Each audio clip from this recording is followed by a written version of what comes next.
মালিহাত ইউনিয়নের আয়োজনের পবিত্র মাহে রমজানের মধ্যভাগে আয়োজিত ইফতার মাহফিল ও দোয়া অনুষ্ঠানের সম্মানিত সভাপতি, মঞ্চে উপবিষ্ট আমার সহকর্মী নেতৃবৃন্দ, মঞ্চে উপবিষ্ট এবং আগত সকল ইউনিয়ন বিএনপির সম্মানিত নেতৃবৃন্দ, সকল অঙ্গ সংগঠনের সম্মানিত নেতৃবৃন্দ, এতদ অঞ্চলের সম্মানিত ব্যক্তিবর্গ, আমন্ত্রিত অতিথিবৃন্দ, উপস্থিত প্রিয় ভাইরা, আসসালামু আলাইকুম।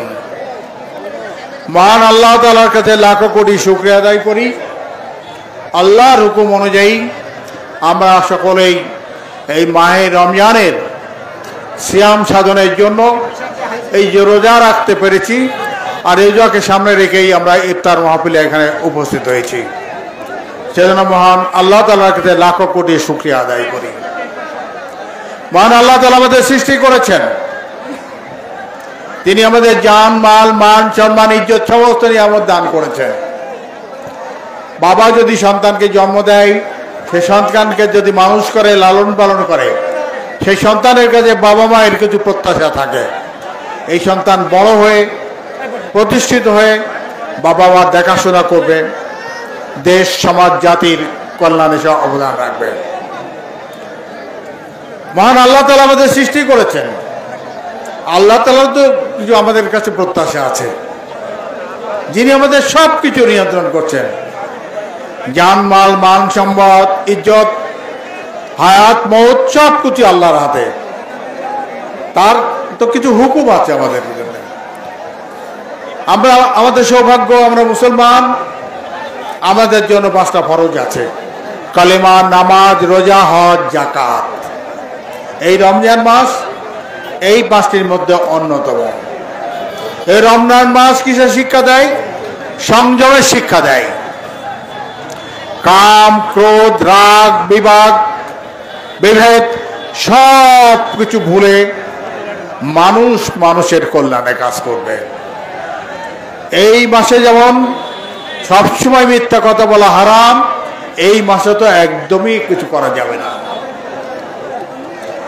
এই মাসে কোনো অত্যাচার করা যাবে না, কোনো সময়ই করা যাবে না, নির্যাতন করা যাবে না, চাঁদাবাজি করা যাবে না, ঘুষ খাওয়া যাবে না, দুর্নীতি করা যাবে না, লুটতরাজ করা যাবে না, মারপিট করা যাবে না, হত্যাকাণ্ড করা যাবে না। অর্থাৎ আল্লাহর হুকুম অনুযায়ী আমাদের উপর নির্ধারিত আল্লাহর যে হুকুম, সেটা যথাযথভাবে পালন করতে হবে।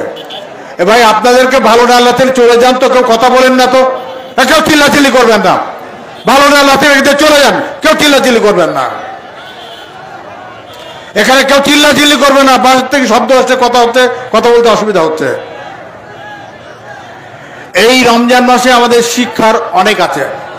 আমরা যদি এই রমজানটা যথাযথভাবে পালন করতে পারি, সেখান থেকে যদি সামান্যতম শিক্ষা নেই, এই সমাজে কোনো অনাচার থাকবে না, অত্যাচার থাকবে না, বিবাদ থাকবে না, মিথ্যাচার থাকবে না, বিভীষিকা থাকবে না। এখানে এই যে কথায় কথায় এখন নারী নির্যাতনের কথা শুনি, এই ধরনের ঘটনা আর থাকবে না। মানুষ মানুষের জন্য কাজ করবে এবং সবাই ভালো হয়ে যাবে। আমি খুব অসন্তুষ্ট এই ইউনিয়নের সভাপতির প্রতি। আমি অত্যন্ত বিরক্ত যে তার দর্শকদের নিয়ন্ত্রণ করতে পারে না, এই ধরনের অনুষ্ঠান আয়োজন করতে হয় না।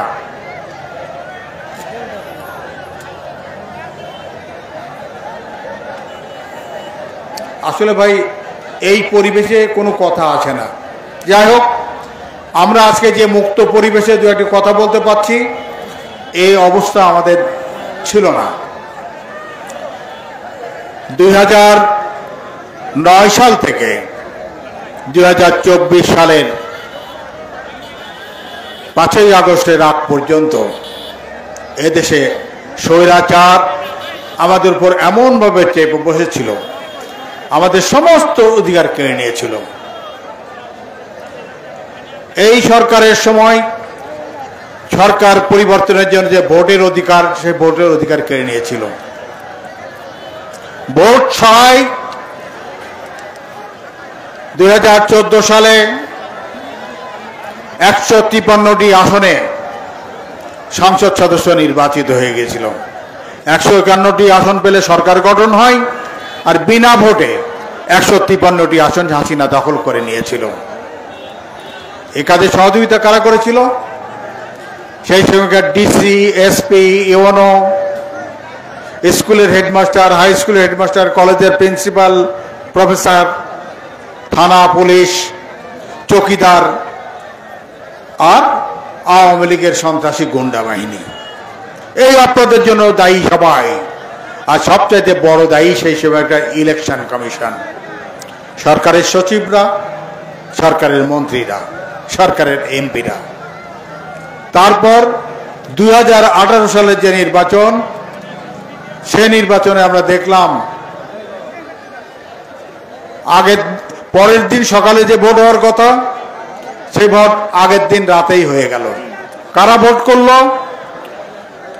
ইউনো সাহেব ওখান থেকে ব্যালট পেপার দিয়ে দিল, সাথে আসলো ওসি সাহেব পুলিশের বিশাল টিম নিয়ে। আর ভোটের দায়িত্ব ভোট কেন্দ্রে কারা ছিল? হয় হেডমাস্টার, নাহলে কলেজের প্রফেসর, নাহলে সরকারি কোনো কর্মকর্তা, আর সহযোগিতায় ছিল প্রাইমারি স্কুলের মাস্টাররা। আল্লাহর রাস্তায় এই ফেরেশতার বাচ্চারা কেউ ভালো না, সব অপরাধী। যতই বলো, আমার দলের হোক, আমার ভাই হোক, আর আমার শালা হোক, সব সম্বন্ধে অপরাধী। কথা ঠিক নেবে? ঠিক। সবাই সাথে ভোট চুরি করেছিল। আপনারা কি জানেন না আপনার বাড়ির কাছে ভোট কেন্দ্র হচ্ছে, রাত্রিবেলায় ভোট হচ্ছে, টের পাননি আপনারা? আর এই কাজের বাস্তবায়নের দায়িত্ব ছিল ওসি, থানার দারোগা, পুলিশ, সবাই।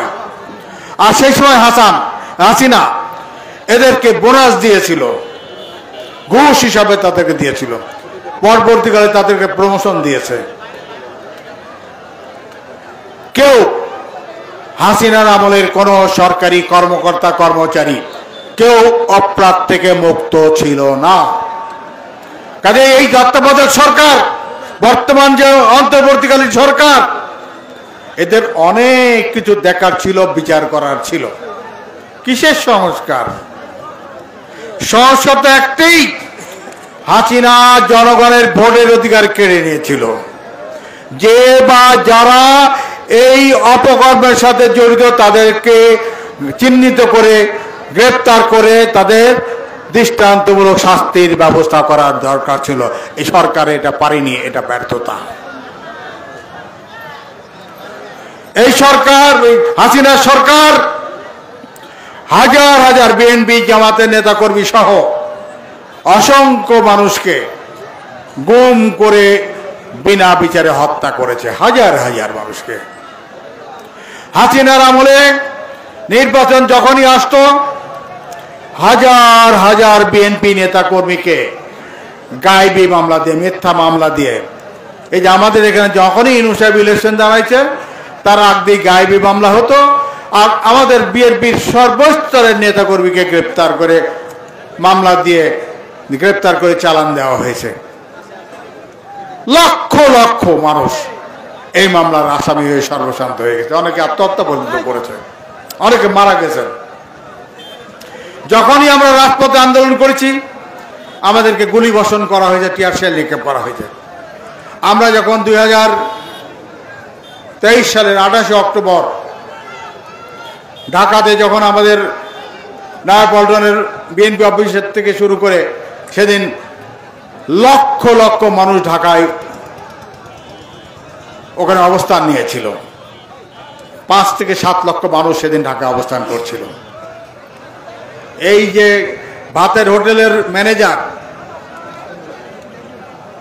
হারুন, কি কেন হাউন কি বলে, হাউন আঙ্কেল, সেই হাউন আঙ্কেল আর এক শয়তান বিপ্লব, এই দুই বদমাইশ নাটক করে পরিকল্পিতভাবে সাউন্ড গ্রেনেড এবং টিয়ার শেল এবং সশস্ত্র রাইফেলের গুলি করে সেদিন সেই মিটিংটাকে পণ্ড করে দিয়েছিল। আমাদের রাজপথে দাঁড়াতে দেয়নি। যে মানুষকে হত্যা করে।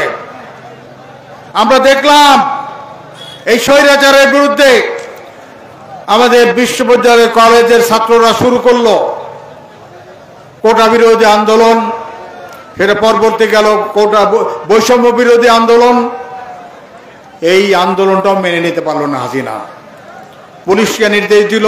এখন মাঝে মাঝে হাসিনার টেলিফোনের কথা শোনা যায়, সে নিজেই হুকুম দিচ্ছে যেখানে দেখো সেখানে গুলি করো, হেলিকপ্টার থেকে দেখো কোথায় আছে সেখানে গুলি করো। আর্মি নামালো, আর্মিও 2-3 দিন গুলি করলো।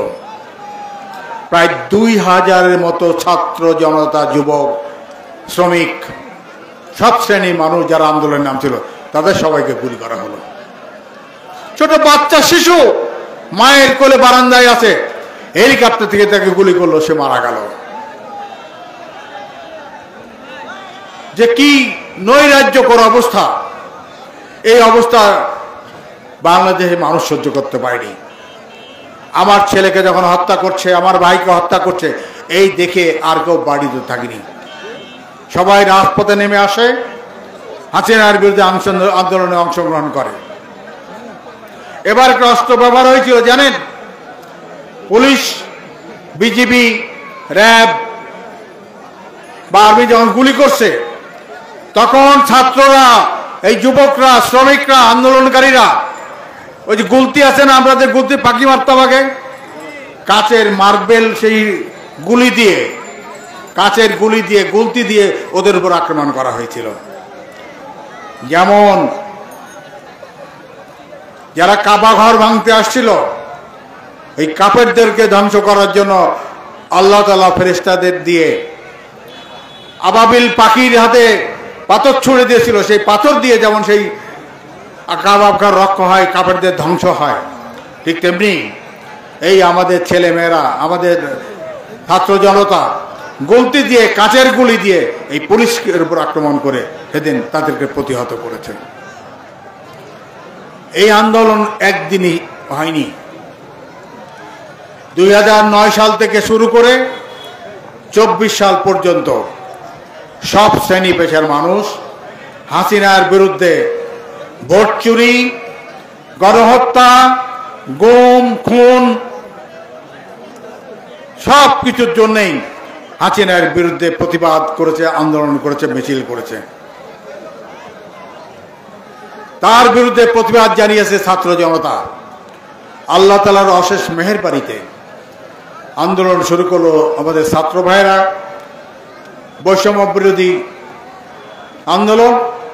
সেই আন্দোলন চূড়ান্ত পর্যায়ে গেল শেখ হাসিনার পতন। আল্লাহ তাআলার মেহেরবানি, আল্লাহর হুকুম নাযিল হলো। যে সেনাবাহিনী কয়েকদিন আগেও গুলি করেছে, হঠাৎ করে আগস্ট মাসের 3 তারিখে সেনাবাহিনীর মধ্যে পরিবর্তন কি করে আসতে পারে? সেনাবাহিনী প্রধানত শেখ হাসিনার আত্মীয়, ভগ্নিপতি, নিজেকে সেনাবাহিনী প্রধান বানিয়েছে হাসিনা। সেই সেনাবাহিনী তো ছাত্রদের পক্ষ নেওয়ার কথা না, কিন্তু আল্লাহ তাআলার অশেষ মেহেরবানি, আল্লাহর হুকুমে সেনা প্রধানের মধ্যে পরিবর্তন আসে, সেনা অফিসারদের মধ্যে পরিবর্তন আসে।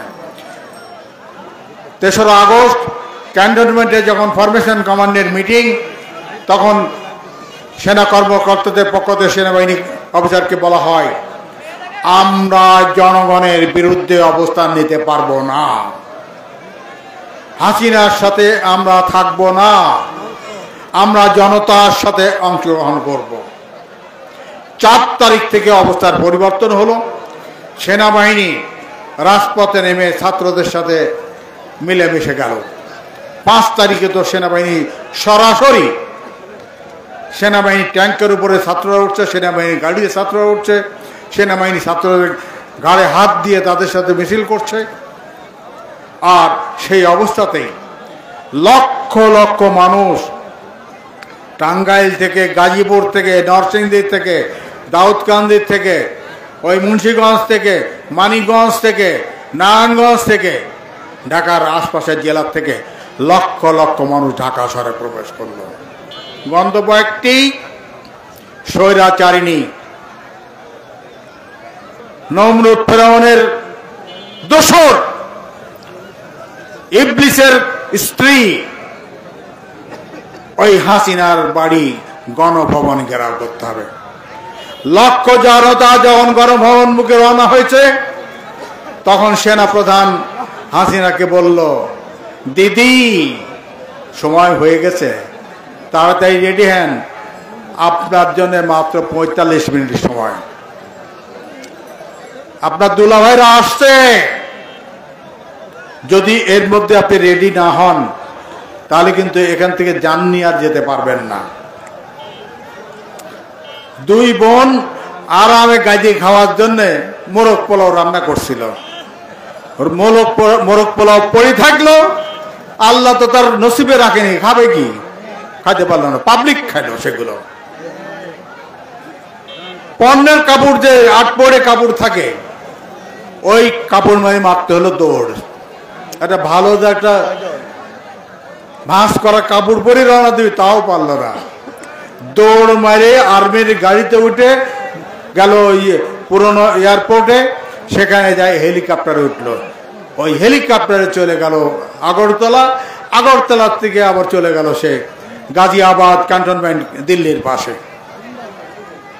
এটা এমনি এমনি হয় যে হাসিনার যে কথা শুনে মনে হতো আল্লাহর ক্ষমতা তার কাছে অর্পণ করা হয়েছে। সে না খেয়ে, কাপড় বদলানোর সুযোগ না পেয়ে, ভালো মন্দে উপর নিচের কোনো কিছুই বদলানোর সুযোগ পেল না, তাকে পালাই যেতে হলো। আগের দিনে বলছিল হাসিনা মুজিবুরের মেয়ে পালাই না, তাহলে মুজিবুরের মেয়ে পালাই না, তাহলে তুই কার মেয়ে? তুই এখন বল তুই কার মেয়ে? মুজিবুরের মেয়ে যদি না পালাই, তাহলে 5ই আগস্ট যে পালাই গেছে সে কার মেয়ে, এটা বলতে হবে। এই প্রশ্ন কি করা যায়? কার মেয়ে? কারণ হাসিনা তো বলেছে মুজিবুরের মেয়ে পালাই না, তাহলে অবশ্যই মুজিবুরের মেয়ে না, অন্য কারোর মেয়ে বলে পালাইছে। এই যে অবস্থার পরিবর্তন, আমাদের শিক্ষা নেওয়ার আছে। জনগণ তো ভালোবেসে ক্ষমতায় নিয়ে আসছিল, সেই বদমাইশ জনগণের সমস্ত অধিকার কেড়ে নিয়েছে। আর কয় মিনিট আছে গো? এই কয় মিনিট আছে? এই রশিদ কয় মিনিট আছে? কয় মিনিট আছে? হ্যাঁ আচ্ছা না, না বলবো কিনা থামাতে বসে বলবা তো? আচ্ছা ঠিক আছে। এই যে হাসিনা আপনার সাথে আমার সাথে এই দেশের 18 কোটি মানুষের সাথে প্রতারণা করেছে, জনগণের ভোটের অধিকার কেড়ে নিয়েছে, বিনা বিচারে অসংখ্য মানুষকে হত্যা করেছে, বিচারের নামে প্রহসন করেছে। ওই সাইদি সাহেবের বিচার এটা বৈধ না। বিচারের নামে যে হত্যাকাণ্ড, নিজামী, মুজাহিদ, ওই কামরুজ্জামান, আমি বিশ্বাস করি এটা কোনো বিচার না, বিচারের নামে প্রহসন করে এই মানুষগুলোকে হত্যা করা হয়েছে। বিনা বিচারে যারা মানুষকে মারে, শেখ মুজিব আন্দোলনের ভয়ে সিরাজ শিকদারকে অন্যায় ভয় ধরে নিয়ে তাকে হত্যা করেছিল এবং নিজে সে হত্যাকাণ্ডের দায় স্বীকার করে বলছিল, কোথায় সিরাজ শিকদার, লাল ঘোড়া দাঁড়িয়ে দেব। এটা অন্যায়, পাপ। এইরকম 30,000 মুক্তিযোদ্ধা এবং বামপন্থীর রাজনৈতিক নেতা কর্মীদের রক্ষী বাহিনী, লাল বাহিনী হত্যা করেছিল শেখ মুজিবের আমলে 72 থেকে 75। সেটা কি ঠিক না বেঠিক? এটা অন্যায়। কিন্তু একজন আছে, আল্লাহর আরশ চেপে গিয়েছে, সে সহ্য করতে পারেনি। তার চূড়ান্ত পরিণত হল 15ই আগস্ট। 15ই আগস্ট কে কার লাল ঘোড়া দাবড়াই দিল? বাবা মুজিবর, তুমি না সিরাজ শিকদার মারলে লাল ঘোড়া দাবড়াই দেবো, তোমার লাল ঘোড়াকে দাবড়াই দিল। তোমার লাশ ধানমন্ডির 32 নম্বর পড়ে থাকলো, তোমার দলের লোকদের বঙ্গবন্ধু যেখানে আমরা আছি সেখানে বঙ্গবন্ধু শুই থাকলো, তোরা কায়দায় কেন? কোনো সম্বন্ধে খুঁজে পাওয়া যায়নি। ঠিক তেমনি হাসিনা যে অপরাধ করেছে, যে পাপ করেছে, আল্লাহর আরশ কেঁপে গেছে। আল্লাহ বলেছে, দাঁড়া, তোকে আমি জানে মারবো, এইভাবে না, তোকে এমন বেইজ্জতি করবো, তুই যেভাবে খালেদা জিয়াকে তার অধিকারের বাড়ি, তার জীবনের স্মৃতি বিজড়িত ক্যান্টনমেন্টের বাড়ির থেকে হাত ধরে বের করে দিয়েছিলি, তোকে তাকতে যেন একটার জন্য ভাবে এমন ভাবে বার করবো, মানুষ তোকে থুতু দিবে, সিসি করবে। তার জন্য একটা জনগণ হাসিনা বের হয়ে পালাইছে কিনা বলেন? হাসিনা তত যে অত্যাচার নির্যাতন করেছে, খালেদা জিয়া করেন পালাইনি, কিন্তু হাসিনা পালাই গেছে। খালেদা জিয়া তো রান্না করে ভাত ফেলে রেখে কারোর জন্য তো ওই মোরগ পোলাও ফেলে রাখা যায়নি। তোর মতো দেশ ছেড়েও পালায়নি। তুই মইনু আমার দেশে আপোষ করে দেশ ছেড়ে পালাই দিয়ে আপোষ করেছিলি। খালেদা যখন আপোষ করে না, আপোষহীন। তাই তো 90 সালে তোরা তো মন্ত্রিসভা গঠন করে ফেলেছিলি, কিন্তু জনগণ আল্লাহর হুকুমে খালেদা জিয়াকে ভোট দেয়। 1991 সালে খালেদা জিয়া জনগণের ভোটে বিএনপি সরকার গঠন করে। কথা ঠিক না বেঠি? তাও তো হাসিনা সরকার গঠন করেই ফেলেছিল।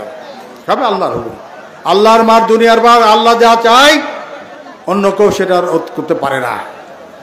তা হাসিনার এই পরিণতি, এটা তার কৃতকর্মের ফল। মানুষ হত্যা, ভোটের অধিকার কেড়ে নেওয়া, সংবাদপত্রের স্বাধীনতা খর্ব করা, মানুষের মৌলিক অধিকার কেড়ে নেওয়া, অপরাধের কোনো শেষ নেই। এখন তো সময় নেই, বেশি বলতে পারবো না। অন্যদিন যদি সময় পাই, মালিহাতে যদি আমাকে আপনার আসার সুযোগ দেন করব। আর আমি মালিহাতে এ কারণেই আসলাম, মিরপুর থানার মধ্যে সবচাইতে খারাপ জায়গা ছিল মালিহাত, সন্ত্রাসীদের অভয়ারণ্য। এখানে অস্ত্রধারী সন্ত্রাসীদের স্বর্গরাজ্য হলো। কথা ঠিক না বেঠিক? এই অবস্থার পরিবর্তন হয়েছে। এই মালিহাদের সমস্ত রাস্তা পাকা করা হয়েছে, বিদ্যুতের ব্যবস্থা করা হয়েছে। সব জায়গায় বিদ্যুৎ দিতে পারছিলাম, শুধু আমি আবুরিতে খালি বিদ্যুৎ দিই নাকি? আবুরি বিদ্যুৎ দিলাম না? বেঈমানের দা ভুলে গেছে। এখানে যে বিদ্যুতের পল্লী বিদ্যুতের জিএমকে নিয়ে সেখানে অনুষ্ঠান করলো, সব সমুদ্রে ভুলে গেছে নাকি সব? এত খারাপ এই আবুরির লোকজন, মালিহাদের লোকজন। মালিহাদ ইউনিয়নে বিদ্যুৎ দিলাম আমি, রাস্তাঘাট সব করে দিলাম আমি, রেস্টুরেন্ট রাস্তা দিয়েছি আমি, এলজিডির রাস্তা দিয়েছি আমি, ইউনিয়ন পরিষদ ভবন করেছি আমি, এখানে পুলিশ ক্যাম্প করেছি আমি, যেটা এরা রাখতে পারিনি।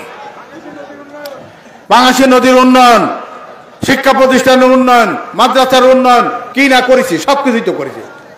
পরবর্তীকালে কেউ কিছু করেছে? কেউ করেনি। এই রাস্তাঘাট না হলে, পুলিশ যদি এখানে সহজে ঢুকতে না পারতো, তাহলে এখানে সন্ত্রাসীদের কোনোদিন নিয়ন্ত্রণ করা যেত না। আজকে ভালো লাগছে, আল্লাহর অশেষ মেহেরবানিতে মালিহাতের মানুষ ভালো আছে, অনেক ভালো আছে। তো যাই হোক, সময় হয়ে আসতে বক্তব্য দীর্ঘায়িত করবো না। আগামী দিনে সুযোগ পেলে আবার আসবো। আপনাদের কাছে একটি বার্তা দিতে চাই, বর্তমান যে সরকার আছে এই সরকারকে আমরা সময় দিতে চাই। কারণ হাসিনার পতনের পরে এই সরকার আসছে, এই সরকারের সুফল যাতে জনগণের ঘরে পৌঁছায়। আজকে দ্রব্যমূল্যের ঊর্ধ্বগতি, আইন শৃঙ্খলার অবনতি হয়েছে। এইটার উন্নতি ঘটাতে হলে দেশে একটা সুষ্ঠু অবাধ নির্বাচন দরকার, জনগণের পছন্দের সরকার দরকার। নির্বাচনের মাধ্যমে সরকারের হয়ে সব জনগণের সমস্যার সমাধান করবে। তাই যত দ্রুত সম্ভব ডক্টর ইউনূস 2025 সালে ডিসেম্বরের মধ্যে যে নির্বাচনের অঙ্গীকার করেছে, আশা করব তিনি বাস্তবায়ন করবেন এবং সেই নির্বাচনের মাধ্যমে জনগণ সরকার গঠন হলে জনগণের সব সমস্যার সমাধান হবে। আর এটা যদি কেউ নস্যাৎ করতে চায়, ইতিমধ্যেই ভারত চক্রান্ত করছে, ষড়যন্ত্র করছে। ভারতের ষড়যন্ত্রকে আমরা নস্যাৎ করে দেবো। অন্য কেউ যদি বিপদগামী করতে চায়, সেটা আমরা প্রতিহত করব। এই সরকার টিকিয়ে রাখার জন্য এবং জনগণের সরকার কায়েমের জন্য যা যা করার আমরা করব। আপনারা কি আমাদের সাথে থাকবেন? ধন্যবাদ। আগামী দিনে ইনশাল্লাহ আপনাদের মাঝে আবার আসবো। আপনারা আমার জন্য দোয়া করুন। আমি অসুস্থ মানুষ, কখন কি হয় বলতে পারি না, মাঝে মাঝে চিকিৎসার জন্য বাইরে যেতে হয়। আমি আপনাদের কাছে দোয়া চাই, আল্লাহ তাআলার কাছে আমার জন্য দোয়া করবেন, আল্লাহ যেন সুস্থতা দান করে। আর যদি আল্লাহ তাআলা তৌফিক দেন, আমি আপনাদের সেবা করতে চাই। যদি মনে হয় অন্য যে কোনো চাইতে আমার কাজের মানটা ভালো, তাহলে আমার জন্য দোয়া করবেন, আমি যেন আপনাদের মধ্যে আসতে পারি। আর যদি মনে করেন এ শালা মিথ্যাবাদী, ভণ্ড, প্রতারক, শালা দুর্নীতিবাদ, এ শালা করার দরকার নাই, আল্লাহর ওয়াস্তে আমি যেন আসে যে সুযোগটা না পাই। সুদা কথা, আমি খারাপ হলে আমাকে যেন আল্লাহ আপনাদের মাঝে আসতে না দেয়। আমি আপনাদের সাথে প্রতারণা করতে চাই না। আর যদি মনে করেন আমার দ্বারা আপনাদের কিছু হবেন, আল্লাহর কাছে দোয়া করবেন। আপনাদের সকলের মঙ্গল কামনা করে আপনাদের সবাইকে ভালো রাখুন। আমরা পবিত্র রমজানের শিক্ষা নিয়ে ভালোভাবে চলতে পারি, ইমানের সাথে চলতে পারি। আল্লাহ যেন আমাদের সন্তুষ্টি অর্জন করে ইমানের সাথে মৃত্যুর তৌফিক দান করে, এই আশা রেখে আপনাদের ধন্যবাদ দিয়ে আমার কথা শেষ করছি। আল্লাহ হাফেজ। বাংলাদেশ জিন্দাবাদ, বাংলাদেশ জাতীয়তাবাদী দল জিন্দাবাদ, শহীদ জিয়া অমর হোক, বেগম খালেদা জিয়া জিন্দাবাদ, আমাদের প্রিয় নেতা তারেক রহমান জিন্দাবাদ, মালিহাদ ইউনিয়ন বিএনপি জিন্দাবাদ, মেদপুর উপজেলা বিএনপি জিন্দাবাদ। ধন্যবাদ, ধন্যবাদ, ধন্যবাদ।